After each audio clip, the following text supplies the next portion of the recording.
नेत्र शिविर लगता है, आंखों का इलाज करवा लो। बस याद रखना, उस नेत्र शिविर में आंखों का इलाज होगा, चश्मा लगेगा, लेंस लगेगा।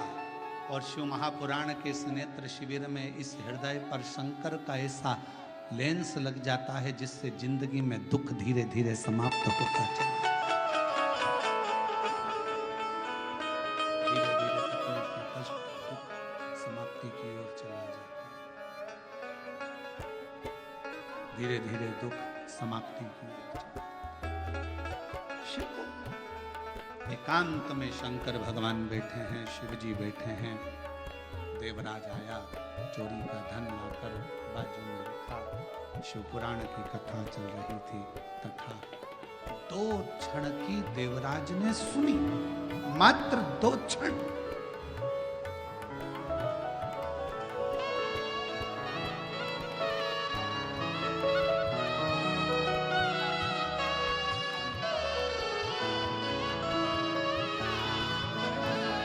भाई का पूरा शरीर पर सफेद सफेद दाग हो गया था, पूरा चमड़ी का रोग पूरे शरीर पर हो गया था। अब बाबा की कृपा से ठीक है, एक बार हाथ हिला दो। शिव की कृपा से पूर्ण चमड़ी, बाबा की कृपा से चर्म रोग ठीक हुआ। शिव करना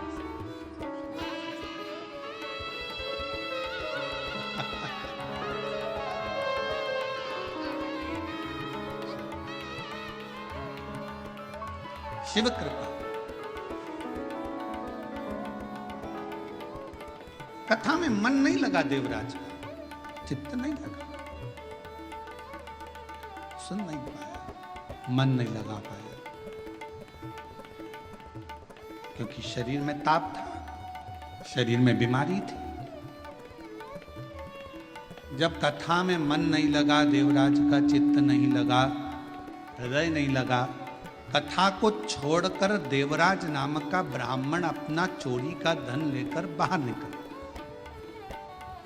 मंदिर से बाहर।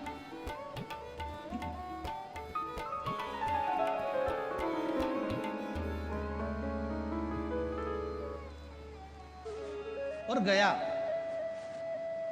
सोचा अब कहां जाऊं, मेरे शरीर में बहुत ताप है, बहुत कष्ट है।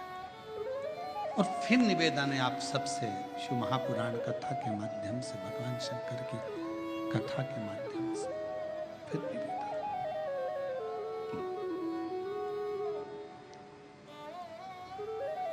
जब सारी दुनिया के हाथ जोड़ लो, सबको नमन कर लो, प्रणाम कर लो, सब जगह से जब हार जाओ, सारी दुनिया के हाथ जोड़ लो, सब जगह से जब हार जाओ, सब जगह से जब थक जाओ, तब आखिरी में मेरे शिव के दरवाजे पर एक बार जरूर जाओ और वहां जाकर एक लोटा जल चढ़ाना प्रारंभ।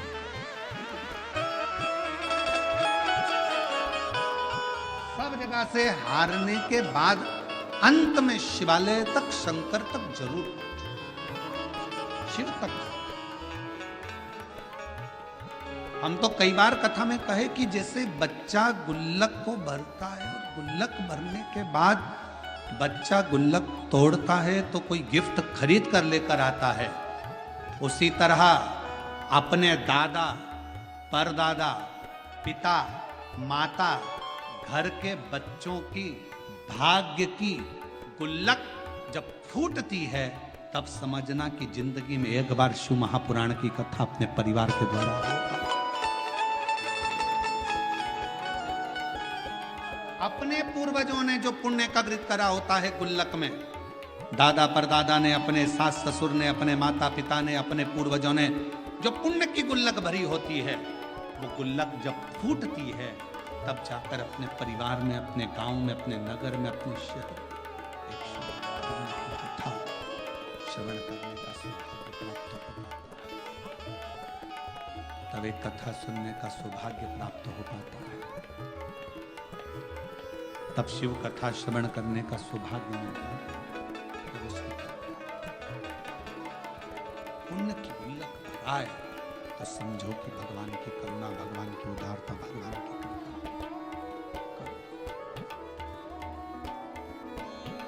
करे तो क्या, देवराज चोरी का धन लेकर बेलपत्र के वृक्ष के नीचे बैठ गए। कथा की शुरुआत में बेलपत्र के वृक्ष की महत्वता का वर्णन क्यों करा, किस लिए करा? हम कल्प वृक्ष नहीं देख सकते, हम कल्प वृक्ष की करना उसकी विचार भी नहीं कर सकते।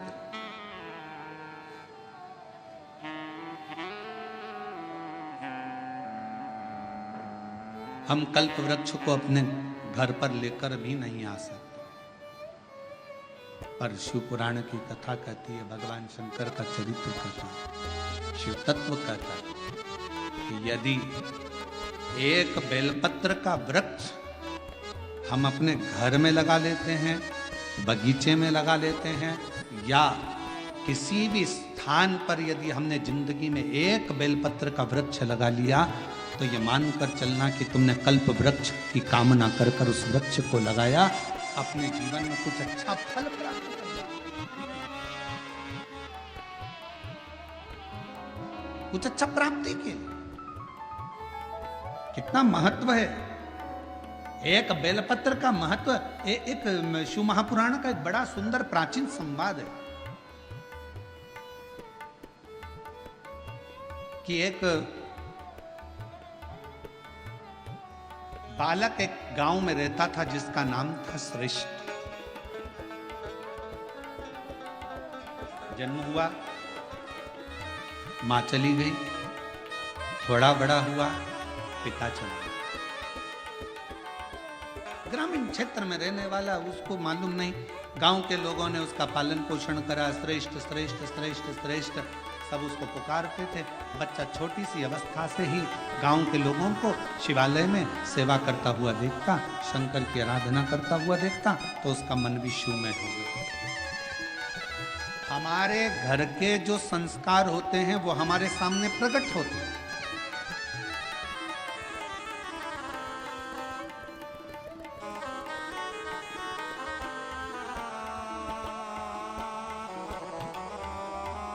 कल जब हम संचेती जी के यहाँ आए तो हमने उनको सबसे पहला शब्द उनके घर में उनके माता पिता को यही कहा कि आपके पुत्र विशाल और बहुरानी, घर के बच्चों को आपने जो संस्कार दिया, ये संस्कार आज सामने देखने को मिलता है। कम से कम इतनी बड़ी शिव महापुराण की कथा अपने माता पिता और अपने पूर्वजों का आनंद के लिए कराई तो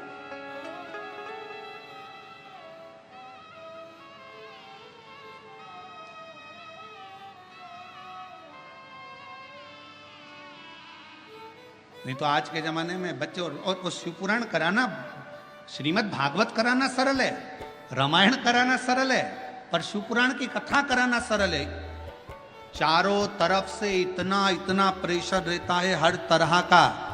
पानी गिर रहा है, कीचड़ हो गया, कहाँ बैठेंगे, क्या होगा, गाड़ी कहाँ से निकलेगी, पार्किंग कहाँ करी जाएगी, भोजन व्यवस्था कैसे करी जाएगी, कैसे करा जाए, महाराज कहाँ रुके, क्या खिलाए, क्या पिलाए, क्या करे, इतने भक्त आएंगे, ये आएंगे, वो आएंगे, दुनिया भर के फोन भी आएंगे, हमें आगे बैठना है, हमें यहाँ बैठना है, हमें वहाँ बैठना है। पूरी चिंता चिंता चिंता चिंता चिंता। आप विशाल जी से पूछना, वो तो विशाल जी का हाथ शंकर जी ने पकड़ रखा है, इसलिए उनकी चिंता थोड़ी भोलेनाथ ले रखे हैं। पर उनसे पूछिएगा जरा कि महाराज कथा करवाना कितना कितना कठिन, जरा पूछिएगा, बहुत कठिन। जब तक कथा शिव पुराण की चालू ना हो तब तक थोड़ा थोड़ा थोड़ा थोड़ा थोड़ा थोड़ा, और जैसे शिव पुराण के पहले दिन की कथा हो जाए तो सबसे ज्यादा फ्री तो यजमान हो जाता है कि नहीं, अब महाराज कथा चालू हो गई, अब क्या सोचूं, अब तो शंकर जी जाए, बोले ना शिव जी जाए।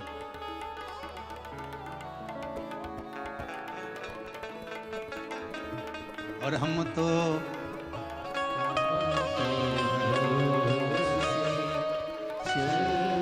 दीनानाथ, तुम लोग चुप रहो जरा, इनका भी तो सुने, बेजापुर वालों के आवाज कैसी, हमको भी तो सुनने मिला है। तुम बोलो, तुम बोलो। हम तो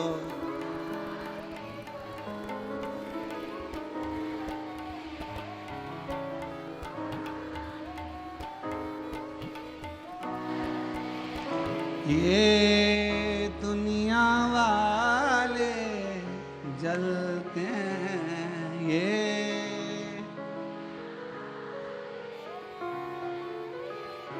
भोले बाबा के भरोसे, डमरू वाले के भरोसे। हम उसके आश्रित श्रेष्ठ छोटा सा बालक। नगर के लोगों ने देखा, गांव के लोगों ने उसको सिखाया, मंदिर जाना, शिवालय, आराधना, अर्चना, भगवत भजन, नाम स्मरण, कीर्तन, मंत्र जाप। धीरे धीरे बड़ा हो गया। उसने अपनी जिंदगी का एक नियम बड़ा प्रबल लिया और अपने जीवन का वो सबसे प्रबल नियम श्रेष्ठ ने लिया। प्रतिदिन शंकर जी के मंदिर में एक बेलपत्र समर्पित करना, एक बेलपत्र शिवलिंग पर चढ़ाना।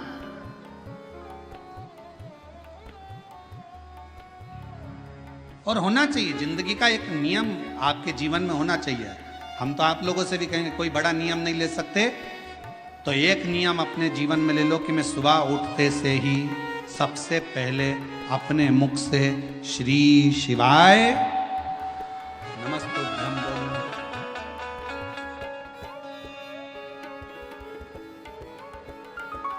एक नियम धारण करो।